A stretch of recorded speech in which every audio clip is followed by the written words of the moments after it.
Factory news Warangal ఉప ఎన్నిక 17 రౌండ్లు కౌంటింగ్ పూర్తయింది. కారు పార్టీ భారీ మెజారిటీతో ఘన విజయం సాధించింది. టీఆర్ఎస్ అభ్యర్థి పసునూరి దయాకర్ రావుకు 5,74,033 ఓట్లు నమోదయ్యాయి. తొలి రౌండ్ నుంచే టీఆర్ఎస్ ఆధిక్యం కొనసాగించింది. టీఆర్ఎస్ 4,48,000 ఓట్ల మెజారిటీ సాధించింది. ఓట్ల వ్యత్యాసం అధికార పార్టీకి విపక్ష పార్టీలకు మధ్య భారీ తేడా ఉంది. కనీస పోటీకి కూడా కాంగ్రెస్ బీజేపీ ఇవ్వలేకపోయాయి. కాంగ్రెస్ కు 1,46,000 ఓట్లు, బీజేపీకి 1,22,000 ఓట్లు పోలయ్యాయి. ఇతరులకు 71,000 ఓట్లు నమోదయ్యాయి. వైసీపీకి కేవలం 21,000 ఓట్లు మాత్రమే నమోదయ్యాయి. శ్రమజీవి పార్టీ అభ్యర్థి జార్జుల భాస్కర్ 25,554 ఓట్లు సాధించి 4వ స్థానంలో ఉన్నారు. వర్ధన్నపేటలో టీఆర్ఎస్ కు 71,400 ఓట్లు, వరంగల్ తూర్పులో 73,446 ఓట్ల ఆధిక్యం లభించింది. వరంగల్ పశ్చిమలో 57,199 ఓట్లు, పరకాలలో 76,310 ఓట్ల ఆధిక్యం సాధించింది. టీఆర్ఎస్ భవన్లోనూ జిల్లాల కార్యాలయాల్లోనూ టీఆర్ఎస్ శ్రేణులు సంబరాల్లో మునిగిపోయారు.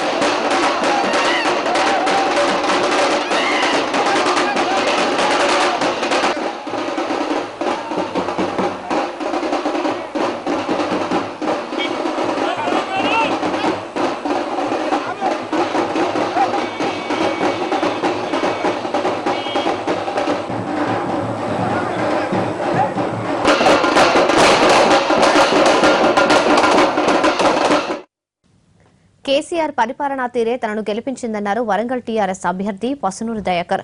పనిచేసే ముఖ్యమంత్రిగా కేసీఆర్ ను ప్రజలు గుర్తించారన్నారు ఆయన. విపక్షాలు ఎన్ని ఆరోపణలు చేసినా ప్రజలు మాత్రం తమ వెంటే ఉన్నారని చెప్పారు దయాకర్.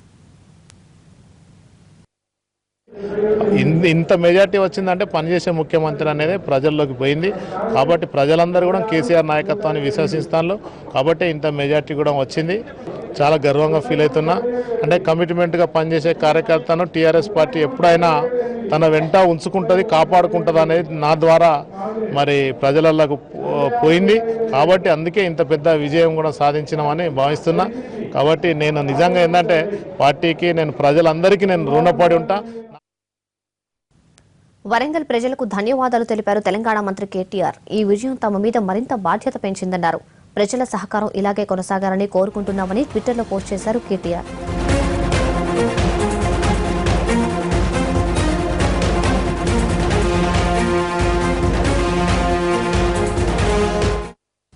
వరంగల్ ఉప ఎన్నికలో టీఆర్ఎస్ భారీ విజయాన్ని సాధించింది. మరిన్ని వివరాలను మా ప్రతినిధి వెంకట్ వరంగల్ నుంచి అందిస్తారు. వెంకట్, టీఆర్ఎస్ ఘన విజయం సాధించిన తరుణంలో పార్టీల స్పందన ఎలా ఉంది? ఈ ఫలితాలు ఎలా అర్థం చేసుకోవచ్చంటారు? రమయ్య, ఈ ఫలితాన్ని ప్రభుత్వ అనుకూలత ఓటుగా మనం అర్థం చేసుకోవచ్చు. ఎందుకంటే ఇది ప్రభుత్వ అనుకూలత ఓటు, ప్రభుత్వ వ్యతిరేకత ఓటు అనే అంశంపై ఎన్నిక సాగింది. ఎన్నిక ప్రచారం అంటే ఎన్నిక నోటిఫికేషన్ విడుదలైన ధర్మిల అటు అధికార పక్షం కావచ్చు, విపక్షం కావచ్చు. అధికార పక్షం ఏమో 18 నెలల్లో తాము ప్రవేశపెట్టిన పథకాలు, 18 నెలల్లో కేసీఆర్ పాలన, 18 నెలల్లో టీఆర్ఎస్ పాలన, ఈ అంశాలపైనే టీఆర్ఎస్ ప్రచారం సాగింది. ఇకపోతే కాంగ్రెస్ విపక్షాల ప్రచారం కూడా 18 నెలల్లో టీఆర్ఎస్ పాలన, 18 నెలల్లో కాంగ్రెస్ పాలన కేసీఆర్ పాలన పైనే కాంగ్రెస్ ప్రచారం కూడా సాగింది. మొత్తానికి వ్యతిరేకత ఓటు, అనుకూలత ఓటు ఈ రెండు అంశాల మీదనే ఉప ఎన్నిక ప్రచారం సాగినట్టుగా మనకు తెలుస్తోంది. తీరా ఇవాళ ఫలితాలు చూసేసరికి, ఈవీఎంలు ఓపెన్ చేసేసరికి ఫలితం అంతా కూడా ఏకపక్షంగా వచ్చింది. ఇప్పటివరకు ఫలితాలు పూర్తి స్థాయిలో వచ్చేసాయి. ఇంకా అధికారికంగా ప్రకటించాల్సి ఉంది.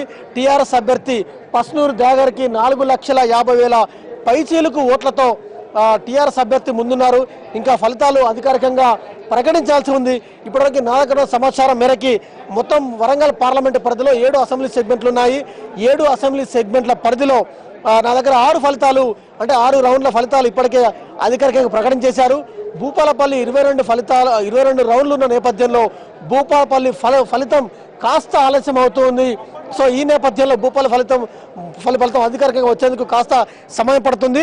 పరకాలలో నా దగ్గర సమాచారం మేరకు పరకాలలో 76,866 ఓట్లు, అదేవిధంగా వరంగల్ పశ్చిమలో 57,199 ఓట్లు టీఆర్ఎస్కు ఆధిక్యంలో ఉన్నాయి. వరంగల్ తూర్పు నుంచి 73,446 ఓట్ల ఆధిక్యంతో టీఆర్ఎస్ ఉన్నారు. వర్ధన్నపేట అసెంబ్లీ సెగ్మెంట్ నుంచి 69,526 ఓట్ల ఆధిక్యంతో టీఆర్ఎస్ ఉన్నారు. పాలకుర్తి నుంచి 35,618 ఓట్లతో పాలకుర్తిలో టీఆర్ఎస్ అభ్యర్థి ముందున్నారు. శేషంగనపూర్లో 61,301 ఓటుతో శేషంగాపూర్ లో టీఆర్ఎస్ అభ్యర్థి ముందున్నారు. ఓవరాల్ గా 7 అసెంబ్లీ సెగ్మెంట్ లో ఏ అసెంబ్లీ సెగ్మెంట్ చూసినా కూడా టీఆర్ఎస్ పర్ఫార్మెన్స్ అనేది చాలా పాజిటివ్ గా పనిచేసిందని చెప్పవచ్చు. 62% మేర ఓట్లు 62% మేర ఓట్లు టీఆర్ఎస్కే అనుకూలంగా వచ్చాయని చెప్పవచ్చు. మరి కాసేపట్లో తెలంగాణ రాష్ట్ర సమితి విజయోత్సవ సభను నిర్వహించబోతోంది. నా మధ్య కొంతమంది టీఆర్ఎస్ నేతలు టీఆర్ఎస్ కార్యకర్తలు ఇక్కడ ఉన్నారు. ఒకసారి మాట్లాడే ప్రయత్నం. టీఆర్ఎస్ అంతా కూడా హర్షాతిరేకాలు ఆనందోత్సవాలతో ఉంది. వాదిరెడ్డి గారు చెప్పండి, ఈ ఫలితాన్ని ఎట్లా అర్థం చేసుకుంటారు మీరు? ఈ రోజు ఈ ప్రజలిచ్చిన ఈ యొక్క గొప్ప విజయాన్ని మరి ఈ ప్రభుత్వానికి రెఫరెండ్గా భావిస్తున్నాం. మరి గత 17 నెలల కాలానికి ఈ ప్రజలు ఈ కేసీఆర్ పట్ల, గౌరవ ముఖ్యమంత్రి కేసీఆర్ నాయకత్వం పట్ల ఎంత విశ్వాసంగా ఉన్నారో మరి యొక్క విజయమే తెలియజేస్తుంది. ముఖ్యంగా మరి అనేక ప్రతిపక్ష పార్టీలు పెద్ద గగ్గోలు పెట్టినాయి, ఈ ప్రభుత్వాన్ని విశ్వసిస్తలేవు ప్రజలు, మరి పత్తి రైతులు ఆత్మహత్య చేసుకుంటారని అనేక సందర్భాలలో ఈ ప్రభుత్వాన్ని ప్రజలకు మధ్యలో దూరం పెంచాలని ఒక ప్రయత్నం చేసినాయి. ఆ ప్రయత్నాన్ని కూడా ఇలా ప్రజలంతా కూడా తిప్పికొట్టడం జరిగింది. ముఖ్యంగా మరి కేసీఆర్ గారి నాయకత్వంలో యావత్తు తెలంగాణ ప్రజనికంతా కూడా మరి కేసీఆర్ నాయకత్వంలో తెలంగాణ రాష్ట్రాన్ని సాధించిన సందర్భంలో ఇలా ఆ యొక్క ఈ తెలంగాణ రాష్ట్రాన్ని బంగారు తెలంగాణగా మార్చే శక్తి యొక్క కేసీఆర్ గారికి ఉన్నాయనే విషయాన్ని కూడా రైట్. నా మధ్య మాజీ deputy CM doctor Thatikonda Rajaiah ఉన్నారు. ఒకసారి మాట్లాడే ప్రయత్నం. మాజీ deputy CM doctor Thatikonda Rajaiah కొద్దిసేపటి క్రితమే కౌంటింగ్ కేంద్రానికి వచ్చారు. రాజయ్య గారు చెప్పండి, ఈ విజయాన్ని, ఈ ఫలితాన్ని ఎట్లా అర్థం చేసుకుంటారు? ఇది తప్పకుండా ప్రజల విజయం, తెలంగాణ బిడ్డల విజయం. టీఆర్ఎస్ ప్రభుత్వం మీద, అదేవిధంగా మరి కేసీఆర్ గారి మీద ప్రజలు విశ్వాసంతో ఉన్నారనడానికి ఇది నిదర్శనం. రాజయ్య గారు, నువ్వు ఎప్పుడు రిజల్ట్ నిర్భయంగా చెప్తుంటారు. వరంగల్ ఉప ఎన్నిక ఫలితం అంతా కూడా, వరంగల్ ఉప ఎన్నిక ప్రచారం అంతా కూడా డాక్టర్ తాటికొండ రాజయ్య నుంచి వెళ్ళిపోయింది. ఎందుకంటే కేవలం డాక్టర్ తాటికొండ రాజయ్యని బర్తరఫ్ చేసిన కారణంగా ఈ ఉప ఎన్నిక వచ్చింది. ఎందుకు బర్తరఫ్ చేశారు అన్న అంశాన్ని విపక్షాలు భారీగా ప్రచారం చేశాయి. అయినా కూడా ఓటర్లు ఎందుకు పాజిటివ్ వైపు ఆలోచించారు? సో తప్పకుండా ఈరోజు రాష్ట్రంలో కేసీఆర్ గారు వరంగల్ జిల్లా లేకపోతే వరంగల్ మొన్న జరిగిన ఎన్నికల్లో నా అంశం ప్రాధాన్యాంశంగా నిలిచింది. ఆనాడు కేసీఆర్ గారు వచ్చిన అభియోగాన్ని దృష్టిలో పెట్టుకొని మా ప్రభుత్వము ట్రాన్స్పరెంట్గా ఉంది, పారదర్శకంగా ఉందనే దానికి నిర్ణయం తీసుకోవడం జరిగింది. ఆ నిర్ణయంలో డిపార్ట్మెంటల్ ఎంక్వైరీ చేస్తే ఏమీ లేదని తేలింది. సో దాంతో పెద్దలు కేసీఆర్ గారు మరింత బాధ్యతంగా నాకు బాధ్యతలు అప్పచెప్పిండు. వరంగల్ జిల్లా మొత్తం కూడా ఏ నిర్ణయం అయితే తీసుకుంటుందో తప్పకుండా రేపు రాబోయే రోజులలో వరంగల్ జిల్లాకు ప్రత్యేకంగా నాకు మంచి రోజులు ఉంటాయని నేను అనుకుంటున్నాను. అంటే జనాలు, అంటే ప్రజలు కావచ్చు, జనాలు కావచ్చు, ఓటర్లు కావచ్చు, మీ బర్తరఫ్ అంత సీరియస్గా పడుచుకోవాలనుకుంటున్నారా? నో, అట్లా కాదు. దీన్ని ఒక చక్కటి అవకాశంగా చూసిన, ఒకవేళ బంగారం కనుక మేలిమి పెట్టాలనుకున్నప్పుడు దాని కింద కొలిమి మంట పెడతారు. ఆ మంట వెలిసినప్పుడు ప్రకాశం పైకి వస్తుంది. ఆ ప్రకాశమే ఇలా వెళ్తారు. ఈ విజయం కూడా దాంట్లో చెందిందని నేను అనుకుంటున్నాను. గత సాధారణ ఎన్నికలతో పోలిస్తే ఈసారి శేషంగాపూర్లో 61,301 ఓట్లు వచ్చాయి. గతంతో పోలిస్తే ఎట్లా పర్ఫార్మ్ చేసింది పార్టీ? తప్పకుండా ప్రభుత్వ సంక్షేమ అభివృద్ధి కార్యక్రమాలు నేను అనేక సందర్భాల్లో చెప్పినట్టు ఉప ముఖ్యమంత్రిగా ఉన్నప్పుడు అనేక పనులు తీసుకొచ్చినాయి. కాబట్టి నాకంటే కూడా దాదాపు 2-3 వేల మెజార్టీ, అప్పుడు 58,700 పైచీలకు ఓట్లు వస్తే ఇప్పుడు 61,000 పైచీలకు వచ్చిందంటే ఇంకా కూడా ప్రజలు విశ్వాసం ఉంది. అప్పుడు ప్రభుత్వం రావడానికైతే ఇప్పుడు ప్రభుత్వం మీద విశ్వాసం చూపించడానికి గణపురం మొత్తం కూడా, గణపురం అంటే డాక్టర్ రాజయ్య, తెలంగాణ అంటే కేసీఆర్ అన్నట్టు ఏక నాయకత్వం గన్పూర్, మరి రాష్ట్రం మొత్తంలో కేసీఆర్ గారి నాయకత్వం. రాజయ్య, మనం ఒక అంశం, మొత్తం ఉప ఎన్నిక ప్రచారం అంతా కూడా ప్రభుత్వ వ్యతిరేకత ఓటు, ప్రభుత్వ అనుకూలత ఓటు పైన ఈ ప్రచారం సాగింది.